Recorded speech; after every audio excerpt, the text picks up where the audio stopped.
Halo teman-teman semua, hari ini kita akan mencoba untuk mengenal e-commerce. Nah, pertama-tama kita kenal dulu ya definisinya. Apa sih e-commerce itu? E-commerce itu adalah satu istilah yang menggambarkan keterlibatan pelaksanaan transaksi komersial antara dua pihak atau lebih organisasi atau individual. Nah, di sini saya mau tanya, siapa yang tidak kenal dengan Tokopedia?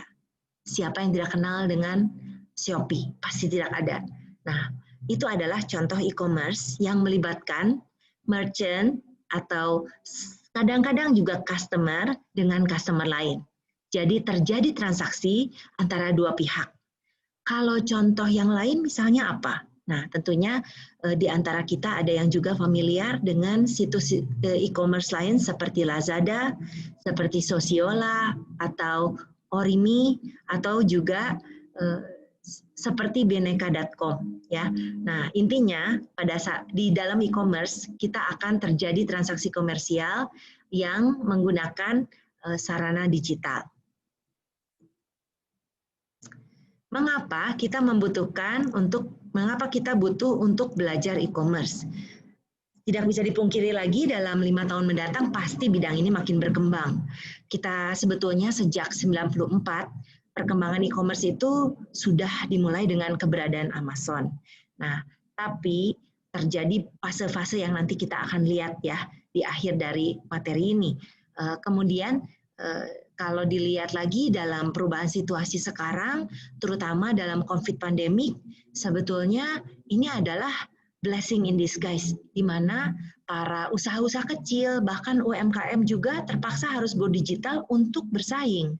Dan oleh karena itu, mereka-mereka seperti contohnya pasar tradisional, yang biasanya kita harus pergi ke sana ya untuk membeli materi untuk kita memasak, sekarang sudah dimungkinkan untuk pembelian melalui aplikasi mobile. Nah, jadi kalian nih apalagi yang merupakan generasi muda sudah tidak boleh lagi sampai ketinggalan, dan tentunya dengan mempelajari e-commerce nanti Anda akan memahami kesempatan dan resiko yang dihadapi. Mata kuliah ini memang disebut dengan e-business ya. Nah, tapi saya dengan sengaja dan juga dengan melihat RPS atau rencana pembelajaran semester dari program studi teknik industri, kita sebetulnya akan belajar sepenuhnya e-commerce. Nah, dua istilah ini memang dekat, tapi ada perbedaan. Perbedaannya yang pertama, e-business itu memang membuat transaksi dan proses di perusahaan dengan menggunakan teknologi digital dan sistem informasi. Tapi semuanya itu yang di dalam kendali perusahaan. Artinya apa?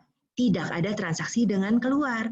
Nah, kalau e-commerce itu adalah sama juga berbagai transaksi dan proses-proses, tapi akan melewati batasan organisasi. Berarti kita akan bertransaksi dengan pihak di luar dari organisasi di mana proses bisnis tersebut atau transaksi bisnis tersebut dilaksanakan.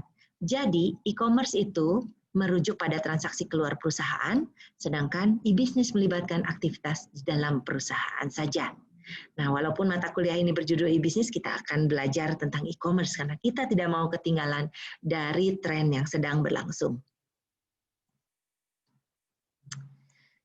Kita sekarang perlu untuk mengenal apa sih teknologi yang berada di belakang e-commerce. Nah, untuk memungkinkan keberadaan dari e-commerce, komponen teknologi yang esensial yang pasti adalah ya tiga ini.